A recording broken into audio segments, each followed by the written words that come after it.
tô aqui para mais um vídeo. E para você que tá chegando agora aqui nesse canal, meu nome é Jennifer Trindade e eu te digo, seja muito bem-vindo e muito bem-vinda. E para você que tava aqui aguardando um novo vídeo, eis-me aqui.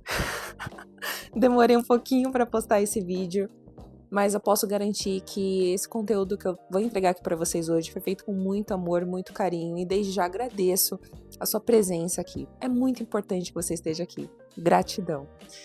Bom, antes de mais nada, eu vou pedir para que você gentilmente clique no joinha aqui embaixo nesse vídeo, deixe o seu curtir, se inscreva nesse canal. Eu garanto para você que os conteúdos aqui são todos pensados e voltados para minha evolução e desenvolvimento para alcançar um próximo nível, de dentro para fora.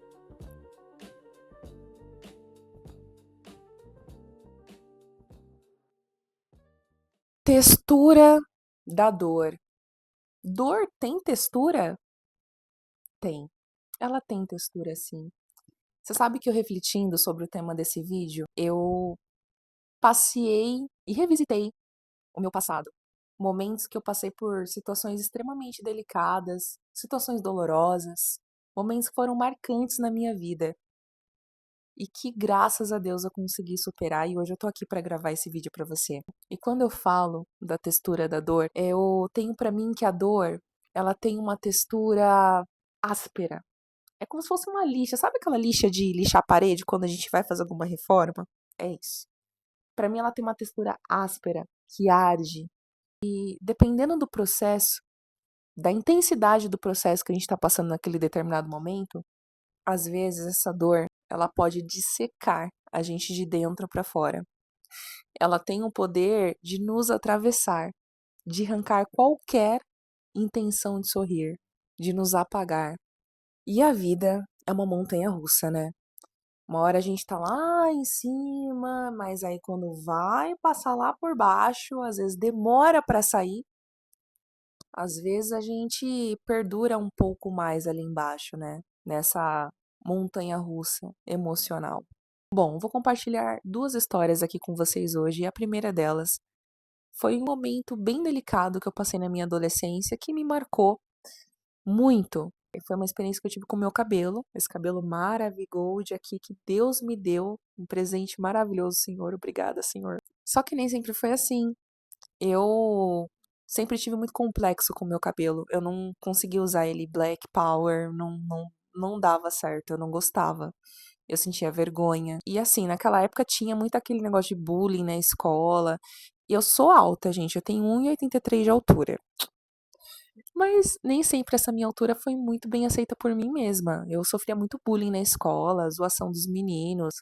E sem contar que com o meu cabelo, mesmo com o meu cabelo preso, minha mãe fazendo penteados, tranças, enfim, eu já sofria muito bullying. Com os meus 12, 13 anos, eu comecei a alisar o meu cabelo, fazia progressiva. Então tinha muita química envolvida, sabe? E isso se perdurou por muitos anos. Até que chegou um tempo, ali na fase dos meus 15, 16 anos, em que eu não podia mais fazer nenhum tipo de química, porque a própria profissional de salão de beleza falava: olha, não dá pra fazer nada, se fizer, seu cabelo vai cair. E assim, gente, não demorou muito tempo para que eu tivesse um corte químico, porque mesmo sem fazer progressivo, eu continuei passando chapinha todo santo dia no meu cabelo. E chegou uma hora que, tadinho, não tinha o que fazer. E eu tive esse corte químico. O meu cabelo, ele ficou numa situação assim terrível. Ele ficou um monte de picotadinho, parecia que tava todo picotado. Então, tipo, daqui pra frente tava todo picotado no meu cabelo, tava curtinho, sabe? Eu vou colocar uma foto aqui pra que vocês vejam como ficou. E assim, foi uma época que eu não conseguia me aceitar, eu tinha vergonha de sair, eu tinha vergonha das pessoas. E num dado momento, chegou a época de fazer as provas do Enem, e eu tinha me inscrito para fazê-las. E naquela época as provas eram divididas em 2 dias no mesmo final de semana, sábado e domingo. No sábado que eu fui me arrumar para fazer a prova, para sair para fazer a prova, me arrumei, terminei de me arrumar, e aí fui dar aquela última olhada no espelho, sabe? Ali eu desabei. Eu não consegui sair. Não, não, não, não. Eu não consegui sair. Eu estava me sentindo horrível. Eu estava me sentindo muito feia. E eu que tinha me preparado, tinha estudado para fazer a prova, não fiz a prova do Enem. É, eu perdi o primeiro dia de prova, não fui fazer. E aquilo que era uma dor por conta de uma questão externa, física, né? Passou a ser uma dor interna também, porque eu comecei a me sentir incapaz, uma fraca, uma inútil, né? Porque, poxa, eu deixei de fazer a prova eu deixei de conquistar uma opção para o meu futuro por conta da minha aparência física. Pois é, gente, foi bem dolorido, foi bem sofrido, sabe? Aquele momento que você só quer ficar deitado, quieto e não quer contato com o mundo. Foi nesse momento que eu me encontrei ali. No domingo, fui fazer a segunda prova, mas fui me arrastando também. E naquele dia eu lembro de ter pedido para Deus, para que Deus não deixasse ninguém me enxergar naquela tarde, naquele domingo. É, gente, não é fácil. Tem dor que atravessa a gente. O único sentimento que eu tinha, tanto naquele sábado quanto no domingo, era de que eu queria muito sair daquela fase. Nossa, como eu queria sair daquela fase. Eu queria me ver em um momento diferente. Eu tinha uma ansiedade absurda para que eu me visse numa fase diferente da minha vida. E eu consegui uma saída. Depois de um bom tempo, eu consegui uma saída para aquela situação. E isso eu vou colocar em um outro vídeo para vocês futuramente. E o segundo momento de dor para mim, que foi um dos momentos mais marcantes assim da minha vida, da minha história até hoje, foi o luto. Eu sou viúva. Só para contextualizar aqui um pouquinho para vocês, eu casei com meu melhor amigo e o nome dele era Heverson. Eu conheci ele quando eu tinha 12 anos. E a gente construiu uma amizade ao longo dos anos, assim, de irmãos. Irmãos mesmo, porque a gente não era só amigo, a gente tinha aquela pirraça de irmão, de zoar, de criticar, enfim. Eu dizia que ele era o irmão homem que eu não tive. Eu tenho duas irmãs. O tempo foi passando, os anos se passaram, e aquele sentimento de amizade se transformou em amor. E a gente conseguiu construir um relacionamento assim incrível. Claro, com seus altos e baixos, como todo relacionamento tem. Nosso relacionamento ao todo, como casal, durou 2 anos. Foram 2 anos que muitas pessoas que nos conheceram como casal naquele momento testemunharam que a gente transformou 2 anos em 200 anos. O processo de luto, para mim, foi uma das dores mais profundas que eu vivi até hoje na minha vida. Foi um dos processos mais torturantes, digamos assim. Eu não achei que dava pra sofrer tanto. Foi muito difícil, muito, porque foram muitos lutos vividos ali. Foi um luto da perda do meu esposo e foi um luto de não ter mais ele ali comigo, né? Não ter mais o meu parceiro comigo e teve o luto simbólico. E esse luto simbólico é o luto de coisas que não foram concretizadas, né? Sonhos que a gente sonhava juntos que não iam mais acontecer. Eu lembro que quando ele faleceu, passou o velório, eu tava enxergando ali não só ele dentro daquele lugar, daquele caixão. Foi enterrado com ele, não só ele, mas tanta coisa, tantos planos, tantos sonhos, a nossa família, os nossos filhos que a gente tanto desejava, não vão mais acontecer. Eu comecei a sentir meu processo de dor. Ali eu comecei a ter contato com essa dor profunda que eu nunca tinha vivido na minha vida. Caramba, eu tinha perdido meu esposo e a ficha não tinha caído. Eu eu conheci, gente, assim, ó, um fundo do poço e eu fiquei ali, ó, parada durante um bom tempo, tentando entender o que estava acontecendo. Teve um momento que eu me questionei quem era eu, o que que eu era, o que que eu ia ser. Eu não tinha mais planos, eu não tinha mais sonhos. Se alguém me perguntasse qualquer meta ou objetivo de vida, eu não tinha resposta para dar. Doía. respirar doía muito, muito mesmo. Eu dizia que ali, naquele momento, naquele fundo do poço, foi onde eu conheci a minha pior versão. E por que minha pior versão? Porque eu me vi em depressão, porque eu tive crise de pânico, ansiedade absurdas, crises de ansiedades assim inúmeras. E o meu humor assim, as minhas tudo assim, eu não tinha vontade de sair, eu não tinha vontade de ver pessoas, de interagir, de conversar, nada. Eu não tinha vontade de nada, não tive muitas vezes força de levantar de uma cama. Muitas das vezes eu só tinha força para fazer aquilo que me permitia pagar minhas dívidas, né, que era trabalhar. Eu trabalhava em home office, então foi bem complicado, porque eu levantava, muitas das vezes eu não tinha força para escovar uns dentes, muitas das vezes não tinha força para tomar um banho. Conheci ali uma versão que, novamente, eu achava que fosse a minha pior versão e não era, eu estava muito errada. Não era a minha pior versão. Era apenas a minha versão vulnerável. A minha versão que me colocava de frente com a minha vulnerabilidade perante uma dor. Era só isso.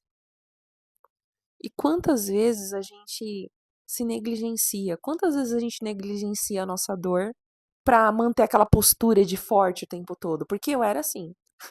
Eu tinha que ser forte. Eu tinha que ser muito forte o tempo todo. Sabe por quê?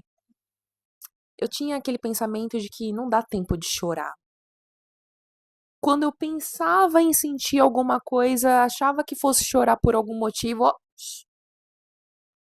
não. Você vai atravessar por esse momento e acabou. A gente vai atravessar, a gente vai passar. E era aquela automotivação, que por um lado foi muito bom, sim. Eu acho importante que a gente tenha esse tato com a gente, essa noção de que as coisas elas têm um começo, um meio e um fim. Só que não dava pra encaixar essa positividade naquela dor que estava dentro de mim naquele momento.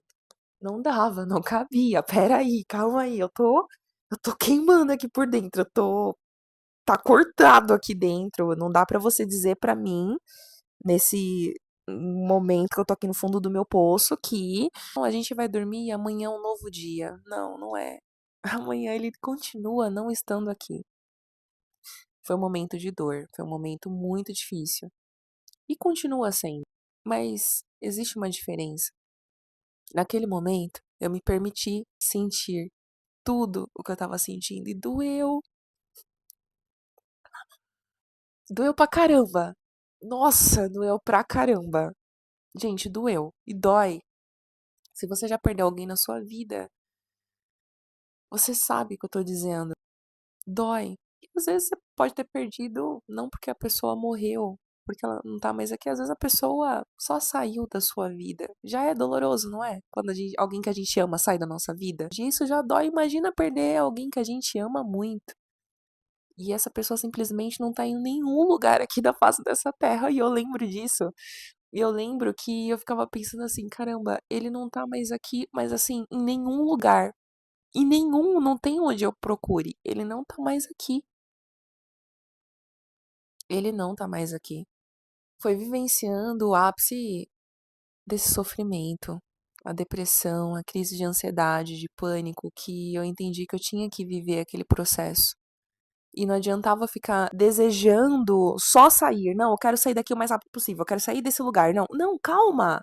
Calma, eu tô aqui agora. É aqui embaixo que eu tô. Ok. Então eu vou explorar cada cantinho desse fundo do poço, conhecer essa textura. Eu tô aqui já. Eu quero saber o que que eu tenho pra aprender com essa dor, pra aprender com essa experiência muito ruim que eu tô tendo. Alguma coisa vai sair daqui. Alguma coisa vai nascer desses galinhos que estão secos. E era eu. Eu me sentia oca. Eu me sentia oca de dentro pra fora. É, gente, é bem íntimo que eu tô compartilhando aqui com vocês. E eu me emociono porque só eu e Deus sabe o quanto foi difícil. E graças a ele, eu tô aqui falando com vocês. Graças a ele, eu consegui, com o tempo, reconhecer a rede de apoio que eu tinha, que eu tive, que eu tenho. O tempo foi me mostrando que reconhecer a textura daquela dor me deu a possibilidade de entender quais eram as minhas vulnerabilidades. Me deu a oportunidade de, com o tempo, aceitar o amor e acolhimento das pessoas que me amavam e que me amam. Ali, dentro daquele processo de dor, eu fiz coisas pela primeira vez na minha vida. É. E eu estava morando em Campinas e eu conheci lugares ali que eu me encantei, que eu me apaixonei. Nossa, eu amava os domingos ir lá pra lagoa do Parque do Taquaral. Era o meu lugar favorito. Ai, que saudade. Decidi, depois de alguns meses, retomar a faculdade. Eu tinha trancado o curso, porque, afinal de contas, eu não tinha condições mais, né? Não tinha a menor condição de continuar o curso. No primeiro dia de aula, quando eu resolvi me rematricular na faculdade, eu comecei o curso do zero. E foi uma das melhores coisas que eu fiz, eu não me arrependo. E eu lembro que nesse dia eu saí de casa com muita dificuldade. Eu liguei pra minha irmã mais nova. Eu falei pra ela que eu tava me arrumando pra ir pra faculdade. Aí se ela estiver assistindo aqui, ela vai lembrar desse dia. E eu comecei a chorar muito porque eu tava com muito medo. E eu não sabia dizer o porquê que eu tava com medo. E aí eu respirava fundo, porque eu precisava ir. Eu não tinha a opção de não ir. Eu tinha que ir pra faculdade. Porque se eu não conseguisse aquele primeiro dia, eu não ia conseguir mais nenhum outro. Pedi um Uber, fui, e assim, ó, segurando o máximo, respirando fundo, entrei no carro, e aí, só que teve um momento que eu não consegui mais segurar as lágrimas. As lágrimas foram escorrendo porque eu tava com muito medo. Foi uma fase da minha vida muito delicada, eu tinha medo de sair. Gente, eu morava num apartamento e eu não conseguia levar o lixo pra fora. Tipo, dentro do condomínio. Eu tinha muito medo. Do quê? Eu não sei, eu não sabia, eu tinha medo. Eu achava que eu podia morrer a qualquer momento. Foi muito difícil, mas eu permiti que Deus me carregasse no colo.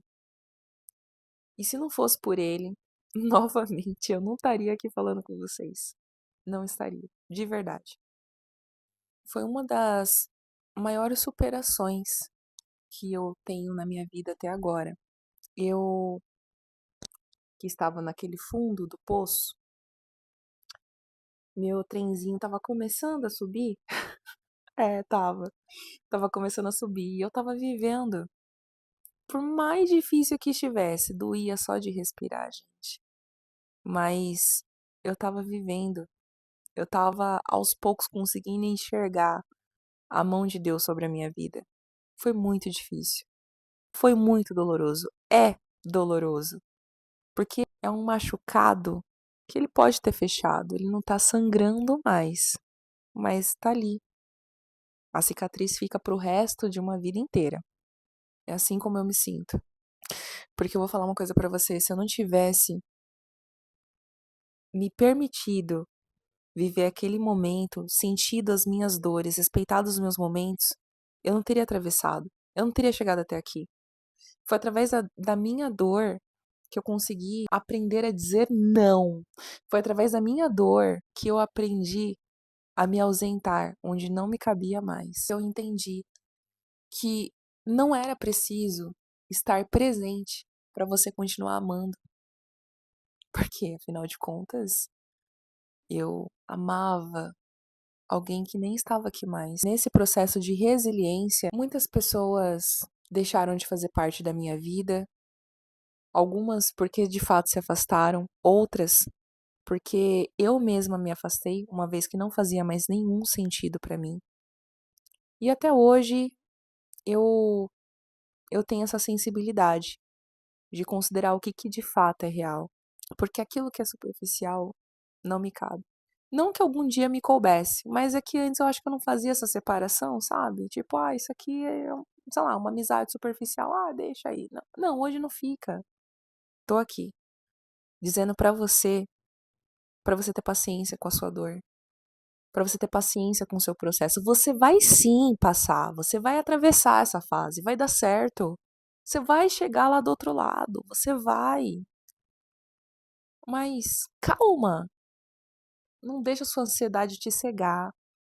Às vezes você precisa viver esse momento para que você consiga extrair algo que vai te levar para um próximo nível, algo que vai abrir tua mente para que você consiga transbordar não só na sua vida, mas na vida de outras pessoas também. Tenha paciência com você. Eu não tô aqui para ficar falando de flores, de árvores, de pássaros, de dias bonitos. Eu sei que a vida não é fácil para ninguém. Também não é fácil para mim. Acontece que eu tô tentando te dar um ângulo diferente, tentando mostrar pra você que tá aí do outro lado que a vida não acabou, que a gente tá aqui no hoje, no agora, e você precisa estar consciente disso, de que a vida tá acontecendo aqui, agora. E o que é que você vai fazer com isso?